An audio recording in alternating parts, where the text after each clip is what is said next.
जय हिंद दोस्तों। 18 दिसंबर के करंट अफेयर्स में आप सभी का स्वागत है। और आज के करंट अफेयर्स का पहला टॉपिक चिल्हाटी हल्दीबाड़ी रेल मार्ग से संबंधित है।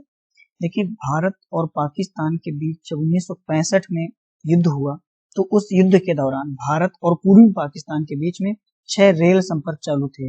युद्ध शुरू हुआ तो युद्ध शुरू होने के दौरान ही इन 6 रेल मार्गों को बंद कर दिया गया। 1971 में बांग्लादेश की स्थापना हुई, जो कि पहले पूर्वी पाकिस्तान था। वर्तमान में 1971 के बाद से बांग्लादेश के नाम से जाना जाने लगा। तो ये रेल मार्ग भारत और बांग्लादेश के बीच में माने जाने लगे।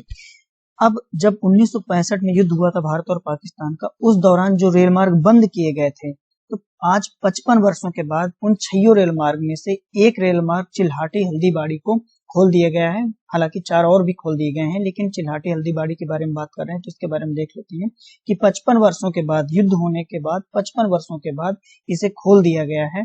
और ये रेल मार्ग कोलकाता के सिलीगुड़ी के ब्रॉड गेज का मुख्य मार्ग का एक हिस्सा था। ये जो रेल मार्ग चिल्हाटी हल्दीबाड़ी खोला गया है, इसका प्रयोग व्यापारिक उद्देश्यों के लिए किया जाएगा। यात्रियों की आवाजाही के लिए बाद में इजाजत दी जाएगी। यहाँ मैप में देख लेते हैं हल्दीबाड़ी, ये देखिए हल्दीबाड़ी ये पश्चिम बंगाल का हिस्सा है। और चिल्हाटी, ये देखिए यहाँ पर चिल्हाटी ये बांग्लादेश का हिस्सा है। मैप में आप देख सकते हैं कि हल्दीबाड़ी ये पश्चिम बंगाल का हिस्सा है। पश्चिम बंगाल को आप मैप में देखेंगे ऐसे करके यहाँ तक पश्चिम बंगाल फैला हुआ है। हल्दीबाड़ी यही पश्चिम बंगाल में ही है। और यहाँ पर देखिए चिल्हाटी ये बांग्लादेश का भाग है। अन्य जो 4 रेल मार्ग खोले गए थे उनमें से पेट्रापोल और बेनापोल है। मैप में देख सकते हैं पेट्रापोल ये भी पश्चिम बंगाल का हिस्सा है। और ये पेट्रापोल और बेनापोल इन दोनों के बीच में रेल मार्ग था, उसे खोल दिया गया। सिंघाबाद और रोहनपुर, ये देखिए सिंघाबाद और रोहनपुर के बीच का भी रेल मार्ग को खोल दिया गया है। और राधिकापुर बिरोल, राधिकापुर और बिरोल, ये देखिए मैप में राधिकापुर और बिरोल ये बांग्लादेश में बिरोल है, जबकि राधिकापुर भारत का भाग है। तो वर्तमान में कुल 5 रेल मार्ग, 6 पहले थे, 6 में से 5 को खोल दिया गया है और एक रेल मार्ग को अभी खोला जाना बाकी है। भविष्य में देखते हैं उसे भी खोला जाता है या नहीं खोला जाता है। ये जो चिल्हाटी हल्दीबाड़ी रेल मार्ग है, ये असम पश्चिम बंगाल को बांग्लादेश से जोड़ देगा। और ऐसा करने से दोनों देशों के बीच कार्गो को स्थानांतरित करने की प्रक्रिया, यानी कि व्यापार माल को इन दोनों देशों के बीच आपस में आवागमन करने में आसानी होगी। अब अगला टॉपिक देखते हैं। अगला टॉपिक हमारा किसान कल्याण मिशन के बारे में है। उत्तर प्रदेश की सरकार ने उत्तर प्रदेश के किसानों की आय को दोगुना करने के लिए, जो कि 2022 तक लक्ष्य रखा गया था केंद्र सरकार के द्वारा कि सारे देश भर के सारे किसानों की आय को दोगुना किया जाएगा, तो उसी उद्देश्य की प्राप्ति के लिए उत्तर प्रदेश के मुख्यमंत्री जी ने किसान कल्याण मिशन शुरू किया है। और इस मिशन में किसानों को कृषि क्षेत्र से संबंधित सरकारी योजनाओं के बारे में जानकारी दी जाएगी और इसके लिए किसान सभा का आयोजन किया जाएगा।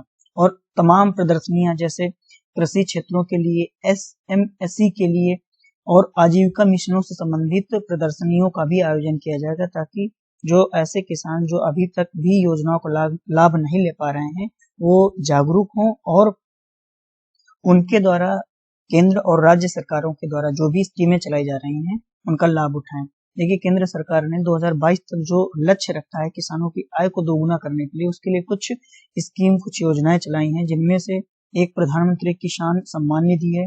इसमें किसानों को प्रतिवर्ष 6,000 रुपए की वित्तीय सहायता प्रदान की जाती है। दूसरी योजना प्रधानमंत्री किसान मान धन योजना है। इसमें किसानों को 3,000 रुपए की वृद्धावस्था पेंशन प्रदान की जाती है। अगली योजना प्रधानमंत्री फसल बीमा योजना है, जिसमें किसानों को न्यूनतम प्रीमियम के साथ फसल बीमा प्रदान किया जाता है। और एक योजना परंपरागत कृषि विकास योजना है। ये देश भर में जैविक कृषि को बढ़ावा देने के लिए शुरू की गई है। आगे योजनाओं वाले सेगमेंट में सभी योजनाओं को विस्तार समझेंगे, ये तो संक्षिप्त में हम समझ रहे हैं। तो उत्तर प्रदेश के बारे में देख लेते हैं।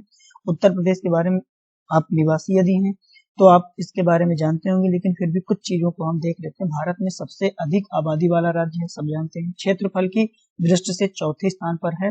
और यहाँ जो जानने वाली सबसे जरूरी बात है वो ये है कि उत्तर प्रदेश की सीमाएं किन किन राज्यों से लगती हैं, किस देश के साथ लगती है और किस केंद्र शासित राज्य के साथ लगती है। तो याद रखें 8 राज्य कुल हैं जिनके साथ उत्तर प्रदेश की सीमा लगती है, एक केंद्र शासित राज्य के साथ और एक देश के साथ उत्तर प्रदेश अपनी सीमा साझा करता है। 8 राज्य कौन कौन से हैं? बिहार, झारखंड,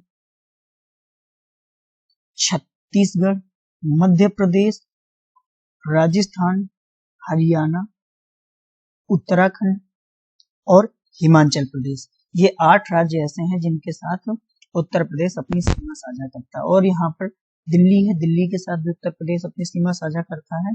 और नेपाल एक देश के साथ उत्तर प्रदेश अपनी सीमा को साझा करता है। मुख्यमंत्री सभी लोग जानते हैं, राज्यपाल आनंदीबेन पटेल हैं और डिप्टी सीएम 2 हैं, इनके नाम भी आप जानते होंगे। और राजधानी के बारे में आप सभी जानते होंगे। अगला टॉपिक देखते हैं। अगला टॉपिक दुनिया के सबसे ऊंचे रेल पुल के बारे में है। दुनिया का जो सबसे ऊंचा रेल पुल बनाया जा रहा है ये 2021 तक पूरा हो जाएगा और ये भारत में ही जम्मू कश्मीर में चिनाब नदी पर बनाया जा रहा है। ये लगभग 1315 मीटर लंबाई वाला पुल होगा जो कि कश्मीर घाटी को भारत से जोड़ देगा और बारामूला को जम्मू से जोड़ेगा। 359 मीटर की ऊंचाई पर बनाया जा रहा है जो कि फ्रांस के एफिल टावर से 30 मीटर से ज्यादा ऊंचा होगा। यानी ये देखिए 359 जमीन से लेकर के 359 मीटर की ऊंचाई पर है। 1315 मीटर की इसकी लंबाई होगी और ये एक चाप के आकार यानी आर्क के आकार का है और दुनिया का 7वां सबसे बड़ा आर्क के आकार का पुल है जिसके आर्क का 467 मीटर का है।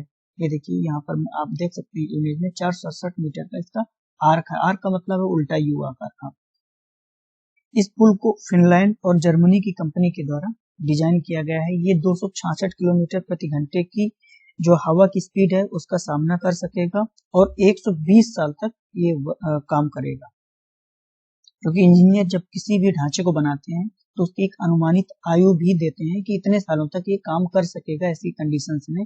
तो अगर 266 किलोमीटर प्रति घंटे तक की भी हवा आएगी तो उसको ये बर्दाश्त कर सकेगा और 120 सालों तक कार्य करेगा। अब ये देखिए चिनाब नदी के बारे में जहाँ पर ये पुल बन रहा है उसके बारे में देख लेते हैं। चिनाब नदी सिंधु नदी की सहायक नदी है और ये हिमाचल प्रदेश की, यहाँ मैप में देखिए आप, हिमाचल प्रदेश के लाहौल स्पीति जिले से निकलती है और यही लाहौल स्पीति के पास ही चंद्रा और भागा नदियां हैं। ये दोनों नदियां मिल करके ही चिनाब नदी को बनाती हैं और यहाँ से होते हुए हिमाचल प्रदेश से होते हुए जम्मू कश्मीर, पंजाब और पाकिस्तान में ये नदी बहती है। तो याद रखिएगा सिंधु नदी की सहायक नदी है चिनाब नदी। लाहौल स्पीति जिले से निकलती है, लाहौल स्पीति हिमाचल प्रदेश में है। चंद्र और भागा नदियों के संगम से चिनाब नदी बनती है और जम्मू कश्मीर, पंजाब और पाकिस्तान से होकर ये नदी बहती है। और इस नदी का नाम यानी चिनाब नदी का जो प्राचीन नाम था वो अश्किनी था। अब अगला टॉपिक देखते हैं। अगला टॉपिक हमारा गोल्डन पीकॉक पर्यावरण प्रबंधन पुरस्कार से संबंधित है। इस वर्ष का यानी 2020 का जो गोल्डन पीकॉक पर्यावरण प्रबंधन पुरस्कार है वो भारतीय इस्पात प्राधिकरण लिमिटेड यानी सेल ने जीता हुआ है। ये लगातार 2 सालों से जीत रही है पर्यावरण प्रबंधन के लिए। जबकि गुणवत्ता प्रबंधन के लिए गोल्डन पीकॉक पर्यावरण प्रबंधन पुरस्कार ओएनजीसी ने जीता हुआ है। अभी देखिए पर्यावरण प्रबंधन पुरस्कार का अर्थ है कि कंपनियां अपने कार्य के संचालन के दौरान ऐसी गतिविधियां ना करें जिससे पर्यावरण को बहुत ज्यादा नुकसान हो, यानी पर्यावरण को कम से कम। अब चूंकि देखिए फैक्ट्री है, कंपनी है, तो पर्यावरण को कुछ ना कुछ तो नुकसान होगा, लेकिन अगर उस पर्यावरण को संरक्षित करने के लिए, संवर्धित करने के लिए और कम नुकसान पहुंचाने वाली पद्धतियों का इस्तेमाल करती हैं कंपनियां, तो गोल्डन पीकॉक पर्यावरण प्रबंधन पुरस्कार आईओडी प्रदान करता है। आईओडी मतलब इंस्टीट्यूट ऑफ डायरेक्टर्स। 1991 में इस गोल्डन पीकॉक अवार्ड की स्थापना की गई थी और ये पुरस्कार नेतृत्व और संस्थागत उत्कृष्टता के लिए कारपोरेट्स को दिया जाता है। वैश्विक स्तर पर मान्यता प्राप्त करने के लिए संगठनों को उनके प्रदर्शन में सुधार करने के लिए प्रोत्साहित करता है ये पुरस्कार। सेल के बारे में जान लीजिए। सेल भारत में सबसे बड़ी इस्पात उत्पादक कंपनी है।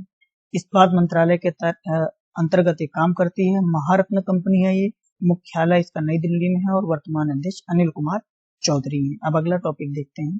अगला टॉपिक हमारा G7 के बारे में है और G7 में भारत को शामिल करने के लिए प्रस्ताव दिया गया है और इस पर चर्चा करने के लिए मोदी जी को भारत का नेतृत्व करने के लिए आमंत्रित किया गया है। G7 की बैठक होने वाली है 2021 में और ये 47वीं बैठक होगी। इस बैठक में जब G7 के देश शामिल होंगे तो 3 और देशों को आमंत्रित किया गया है इस बैठक में शामिल होने के लिए। 3 देश कौन कौन से हैं? ऑस्ट्रेलिया है, एक दक्षिण कोरिया है और तीसरा अपना भारत है।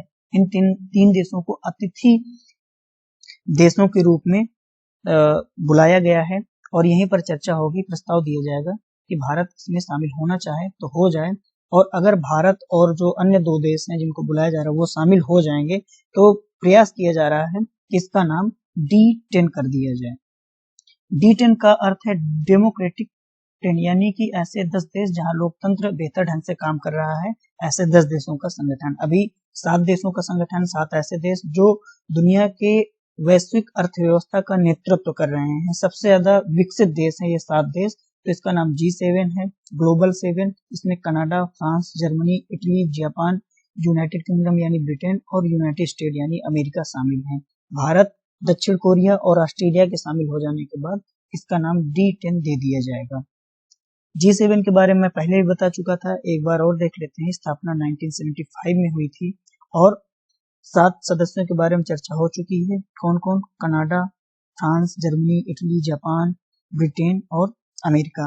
2020 के लिए अमेरिका इसका अध्यक्ष है, इस समूह का। इस समूह को कोई एक पर्टिकुलर अध्यक्ष नहीं, बल्कि साल दर साल बारी बारी से इसके अध्यक्ष इन सदस्य देशों में से चुन लिए जाते हैं। अब अगला टॉपिक देखते हैं। अगला टॉपिक हमारा अंतरराष्ट्रीय प्रवासी दिवस के बारे में है। 18 दिसंबर को प्रत्येक वर्ष मनाया जाता है और प्रवासियों, जो भी प्रवासी व्यक्ति हैं, उनके अधिकारों के बारे में जागरूकता बढ़ाने के लिए। देखिए, कोई भी दिवस मनाया जाएगा तो जिस नाम से मनाया जा रहा है, जिन लोगों के लिए मनाया जा रहा है, तो उनके अधिकारों के बारे में उन्हें जागरूक करने के लिए, उन्हें और बेहतर सुविधाएं दी जा सके और उस क्षेत्र में और बेहतर प्रयास किया जा सके ताकि विश्व शांति की तरफ कदम बढ़े पूरी दुनिया के, और लोग सुरक्षित रहें और न्यूनतम आवश्यकता उनकी पूरी हो। इन सभी मामलों पर जागरूकता फैलाने के लिए ये दिवस मनाए जाते हैं। अब ये देखिए, ये दिवस 1990 से, जब 1990 में संयुक्त राष्ट्र महासभा द्वारा सभी प्रवासी कामगारों के अधिकारों और उनके परिवारों के सदस्यों के संरक्षण पर अंतरराष्ट्रीय कन्वेंशन को अपनाने की वर्षगांठ के रूप में 18 दिसंबर को प्रत्येक वर्ष मनाया जा रहा है। संयुक्त राष्ट्र महासभा ने 4 दिसंबर सन 2000 को 18 दिसंबर को अंतरराष्ट्रीय प्रवासी दिवस के रूप में घोषित किया था। इस वर्ष के 2020 के अंतरराष्ट्रीय प्रवासी दिवस की जो थीम थी वो मानव गतिशीलता को फिर से संगठित करना रखी गई है। क्योंकि कोरोना के कारण ये गतिशीलता पूरी थम सी गई थी, तो इसे फिर से पुनरुत्थान के लिए, इस गतिशीलता को फिर से बढ़ावा देने के लिए इस विषय को चुना गया है। और वैसे भी इस वर्ष का जो अंतरराष्ट्रीय प्रवासी दिवस है, ये कोविड-19 के प्रभाव से प्रवासियों के संरक्षण के लिए समर्पित रहेगा। अब देखिए, जो लोग प्रवासी हैं, इन प्रवासियों की सुरक्षा के लिए संयुक्त राष्ट्र महासभा ने कुछ प्रतिबद्धताएं अपनाई थी, यानी कि कुछ घोषणाएं की थी, कुछ नियम निकाले थे। इन नियमों को ही, इन प्रतिबद्धताओं को ही न्यूयॉर्क घोषणा के नाम से जाना जाता है। अब देखिए, संयुक्त राष्ट्र के अनुसार सन 2000 के बाद से अंतरराष्ट्रीय प्रवासियों की संख्या में 49% की वृद्धि हुई, यानी कि लगभग, अगर मान लीजिए कि 100 लोग बाहर जाकर काम करते थे, तो सन 2000 के बाद से 49% की और अधिक वृद्धि हो गई है। विश्व में 31% अंतरराष्ट्रीय प्रवासी एशिया में रहते हैं, यानी कि बाहरी हैं, वो एशिया में आ गए हैं। 26% अमेरिका में है, 10% अफ्रीका और 30% यूरोप में काम करते हैं।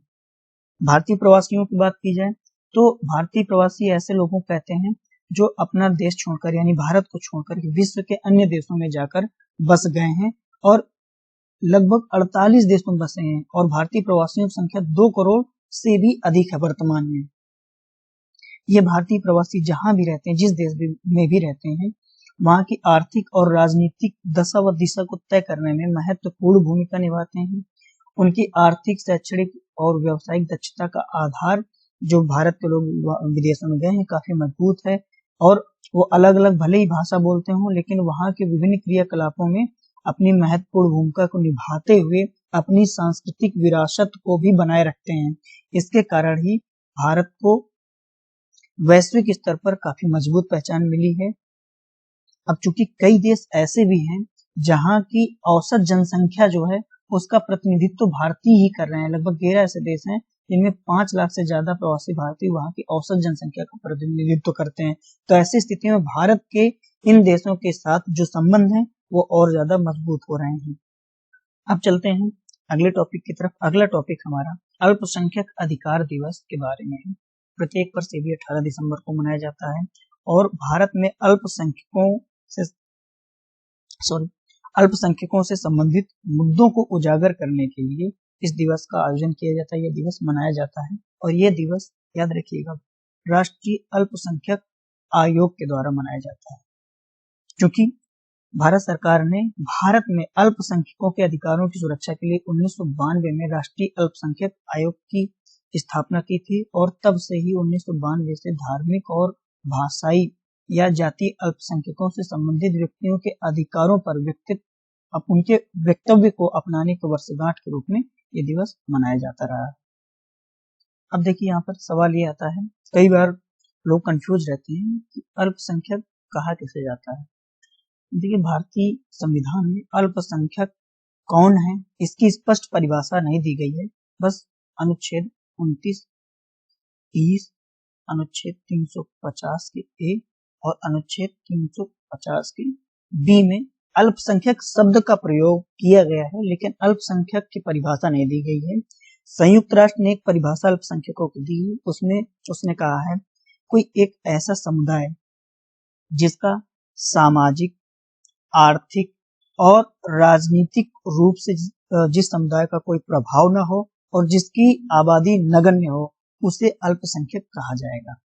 अब देखिए भारतीय संविधान में जो अनुच्छेद 29 है, 29 में बताया गया है कि भारत में जो भी कुछ ऐसे लोग हैं जो अपनी विशेष भाषा, लिपि या संस्कृति है उनके पास और उसे बनाए रखने के लिए उनको अधिकार दिया जाएगा, ऐसे लोग अल्पसंख्यक के रूप में वर्गीकृत हैं।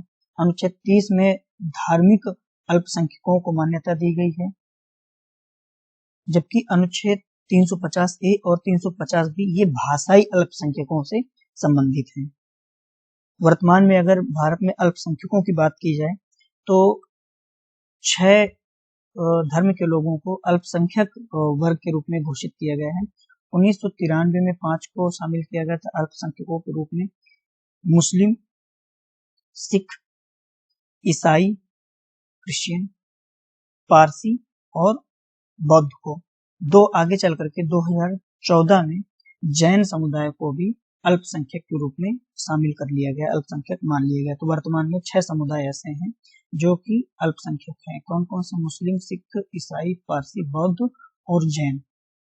ये देखिए जो अल्पसंख्यक शब्द है इसको लेकर के भारत में बहुत ज्यादा विवाद है, क्योंकि भारत में कई ऐसे राज्य हैं जहां पर जो पूरे देश में बहुसंख्यक के रूप में वर्गीकृत हैं, लेकिन उन राज्यों में वो अल्पसंख्यक कम संख्या में हैं।